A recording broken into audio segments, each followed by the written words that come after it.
Assalamualaikum warahmatullahi wabarakatuh. Kami dari kelompok 4, kelas 15, Institut Teknologi 10 November, Surabaya. Di sini kami akan mempresentasikan tugas kami yang diberikan oleh Ibu Eni Hendrajati, yang berjudul Referensi yang Kredibel. Sebelum kita mulai, saya dan teman-teman saya akan memperkenalkan lebih dulu. Yang pertama, Nama saya Yasmin Nabila Setiawan. Nama saya Muhammad Noval Irsyad. Nama saya Aurelia Fani Wijaya. Nama saya Anissa Pratsna Pairianto. dan saya Salma Nitya. Selanjutnya, kita akan melanjut ke materi. Yang pertama akan dijelaskan oleh Yasmin Nabila Setiawan. Nah, yang pertama, saya akan menjelaskan tentang referensi. Teman-teman, kalian tahu tidak apa itu referensi? Kurang tahu apa Kurang tuh? tahu tuh. Jadi, referensi adalah sesuatu yang dipakai dalam pemberian informasi untuk memperkuat pernyataan dengan tegas, atau yang kita kenal juga dengan rujukan.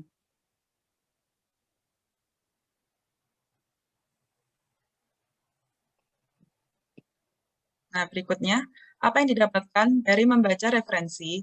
Referensi dapat menjadi sumber informasi yang objektif dan dapat memberikan pengetahuan baru. Membaca referensi dapat membuat seseorang memahami pemikiran-pemikiran orang lain mengenai suatu permasalahan yang diangkat pada bidang ilmu tertentu. Selain itu, membaca referensi dapat membantu untuk melihat suatu solusi atas permasalahan yang ada terkait dengan bidang ilmu yang diangkat oleh penulisnya. Seseorang akan memiliki kepekaan intelektual dan menjadi pribadi yang kritis atas sebuah ilmu pengetahuan. Dikutip dari Wiper.com.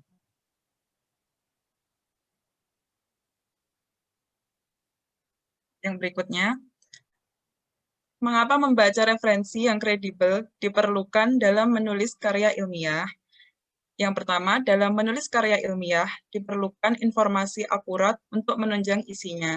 Kedua, tidak semua informasi dapat dipastikan kebenarannya. Dibutuhkan kecermatan lebih ketika menemukan informasi baru. Tiga, dengan terbiasa menggunakan referensi yang kredibel saat membuat karya tulis. Jadi tidak asal mengambil informasi. Dikutip dari penerbit republish.com. Berikutnya akan dijelaskan oleh teman saya.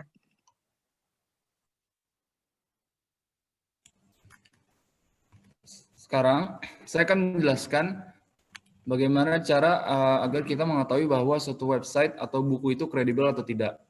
Tadi sudah dijelaskan oleh Yasmin mengapa kita harus menggunakan sumber yang kredibel. Seperti yang dikatakan oleh Ibu Eni Hendrajati, hal tersebut agar informasi yang kita peroleh dapat dipercaya.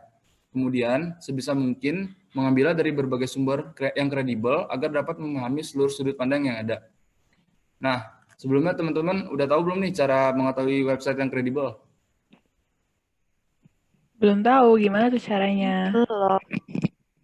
Nah, cara yang pertama, jika kita mengambil sumber dari website, mengutip dari www.fpptma.or.id, solusi mudahnya untuk bisa membedakan website mana yang bisa dijadikan sebagai referensi, yaitu dengan melihat domainnya. Ketika sebuah website berdomain atau beralamat resmi, maka dipastikan website tersebut bisa dijadikan sebagai referensi. Mengapa?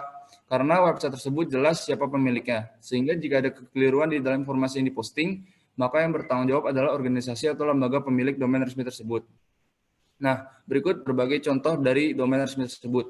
Yang pertama yaitu .ac.id, yaitu domain akademik, kemudian .or.id, atau yaitu domain organisasi, kemudian .go.id atau .gov, yaitu domain pemerintah, kemudian .mil.id, yaitu domain militer, dan yang terakhir .edu atau domain pendidikan. Nah, tetapi jika kita menemukan website selain domain dengan domain resmi tersebut, seperti domain .com, .net, .web.id, atau dot lainnya, kita bisa menjadikan website tersebut sebagai referensi dengan syarat-syarat ataupun ciri-ciri sebagai berikut. Yang pertama itu ada informasi keterangan penanggung jawabnya. Informasi penanggung jawab pada website biasanya dibuktikan dengan adanya menu tentang kami. Dengan adanya informasi itu, maka jelaslah pemilik website tersebut. Sehingga jika ada apa-apa yang bertanggung jawab adalah si pemilik website tersebut. Kemudian yang kedua, informasi yang ada di dalamnya itu objektif. Inti dari objektif yaitu menjanjikan informasi sesuai dengan fakta, tidak melebih-lebihkan dan tidak menjelek-jelekan siapapun. Dan yang terakhir adalah tidak banyak iklannya. Sehingga ketika kita menemukan website dengan domain tersebut, kita dapat menjadikan website tersebut sebagai sumber referensi. Nah, kemudian tentunya selain dari website, kita dapat mengutip sebuah referensi dari buku. Nah, berikut ini ciri-ciri buku referensi yang baik dikutip dari www.duniadosen.com. Yang pertama, yaitu format ukuran buku sesuai dengan ketentuan pedoman operasional penilaian angka kredit dosen, yaitu ukuran kertas maksimal 15,5 kali 23 cm dengan tebal minimal 200 halaman.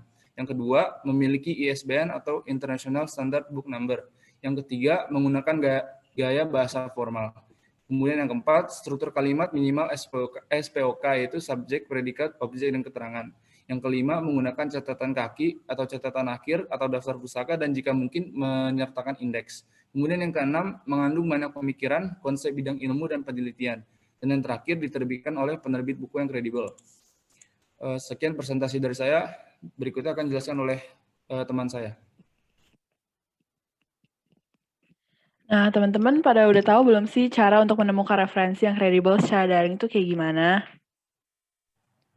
Belum nih, Rel. Nah, kali ini aku akan coba untuk menjelaskan. Nah, pertama-tama kalian tuh bisa langsung cari di artikel lewat jurnal yang dituju aja. Jadi misalkan kalau misalkan di sini Journal of Accounting Education. Ini kalian kan langsung cari aja terus nanti langsung dapat kayak gini. Terus kalau misalkan selanjutnya ada cara melalui database. Database itu apa sih? Itu ibaratnya suatu wadah berisi kumpulan jurnal. Nah, di dalam jurnal itu ada banyak sekali artikel, jadi kalau misalkan kalian buka database tertentu, kalian akan menemukan banyak artikel-artikel terkait. Jadi contohnya seperti yang tadi itu ada Journal of Accounting Education itu diindeks oleh database Science Direct. Nah, database Science Direct ini terdapat ribuan jurnal, jadi kalian bisa menemukan banyak sekali artikel di sana. Kemudian kalian bisa mencarinya melalui katalog library yang biasanya diarahkan ke jurnal atau database. Nah, jika tidak tahu persis artikel ada di jurnal apa dan database apa, maka paling mudah browsing di katalog library. Kalian tinggal cari aja di katalog library kampus masing-masing, kemudian kalian akan menemukannya, jurnal yang terkait atau artikel yang terkait. Kemudian kalian juga bisa mencari di Google Scholar ini. Ini walaupun dia juga sama-sama lewat engine, secara engine, namun Google Scholar ini udah kredibilitasnya udah lumayan, jadi dia itu udah membagi antara yang secara akademis maupun yang tidak akademis, dan terpercaya maupun tidak terpercaya. Jadi tingkat kredibilitasnya sudah terpercaya seperti itu.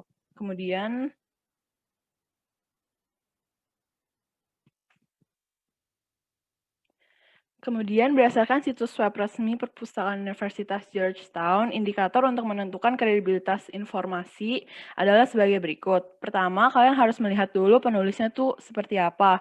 Seperti latar belakang penulisnya, riwayat pekerjaannya, dan ada tidaknya cantuman link yang mengoneksikan dengan situs web lain yang kredibel. Biasanya penulis yang berasal dari latar belakang profesional mempunyai sederetan pengalaman dan informasi mudah dilacak. Kemudian tujuannya itu kalian bisa mencarinya pasti dengan membaca dari jurnal tersebut kan. Jangan terima bulat-bulat isi artikel itu. Kemudian ada akurasi. Akurasi ini memang terkait dengan data, bentuk datanya bisa beragam dari angka-angka, hasil riset, atau survei, atau infografis. Semua orang bisa membuat dan menyebarkan data palsu, makanya kalau kita melihat artikel yang ada di internet, kita jangan langsung percaya mentah-mentah, tapi kita juga harus telusuri ke latar belakangnya. Kemudian ada rujukan.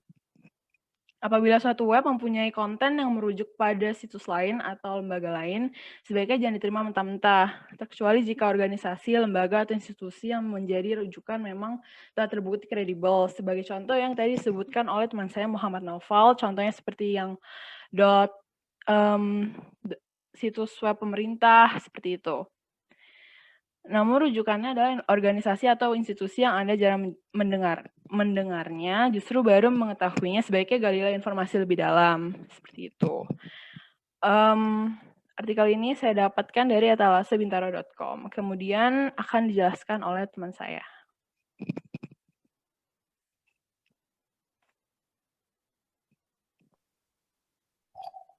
Halo semuanya, kalian udah tahu belum sih cara nggunain Mendeley? Sebelumnya aku kasih tahu dulu ya Mendeley itu apa. Jadi Mendeley itu kayak software atau program komputer gitu buat ngelola data-data penelitian, makalah, pokoknya secara online gitu. Nah ini aku kasih tahu dulu caranya ya. Jadi pertama tuh kalian harus registrasi. Cara itu ke mendeley.com, terus bikin free account. Udah registrasi, masukin first name, last name, email, terus get started. Next.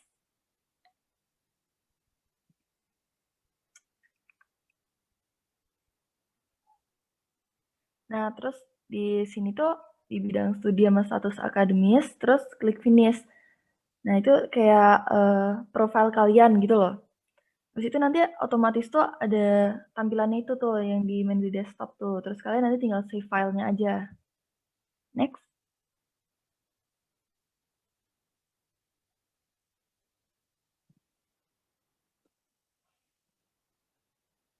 Nah, ini tahap ke-6 tuh pendaftarannya selesai. Terus nanti bakal dikasih email konfirmasi gitu. Jadi nanti verify email dulu. Udah kan ini udah ada gambarnya tuh verify your email address. Dah itu registrasi, untuk tahap registrasinya selesai. Next.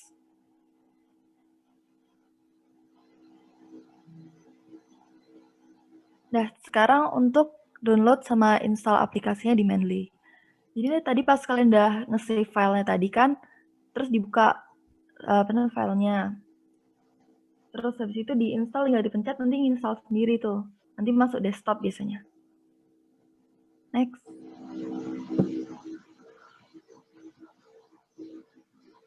Nah, terus pas kalian udah kebuka tuh di Mendeley-nya di desktop kalian nanti suruh login email sama password yang tadi udah kalian daftarin tuh loh. Nah, kalau udah kayak gitu, aplikasinya tinggal dipakai aja. Next.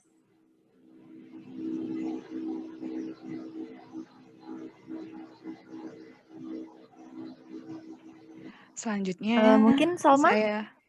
Ini. Selanjutnya, setelah menginstal Mendeley di desktop, kita harus install plugin Word dulu. Nah, yang pertama itu setelah kita install, kita masuk ke menu tools pada seperti yang digambar itu, install Word plugin. Next.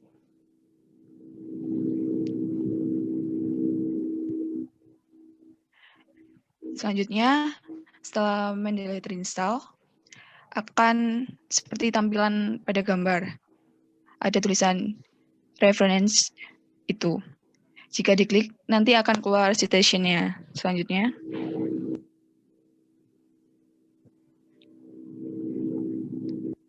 Dan yang keempat, membuat referensi dan daftar pustaka.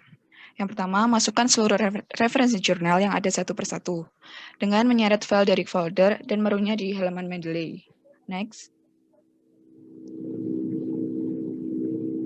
Yang kedua, lengkapi data jurnal dengan mengisi kolom author, jurnal, year, volume, dan seterusnya itu sesuai gambar pada yang tercantumkan itu. Dan yang ketiga, untuk membuat sumber kutipan, buka file jurnal yang sedang Anda buat, lalu klik reference, dan pilih insert citation tahap 1.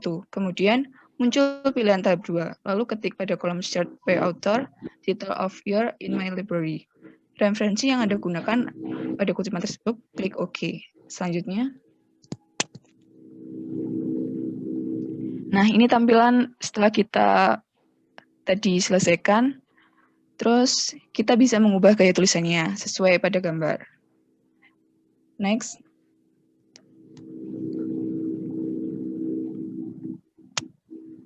Sekian dan terima kasih. Maaf bila ada salah kata dari kelompok kami. Ada kurang lebihnya mohon maaf. Wassalamualaikum warahmatullahi wabarakatuh.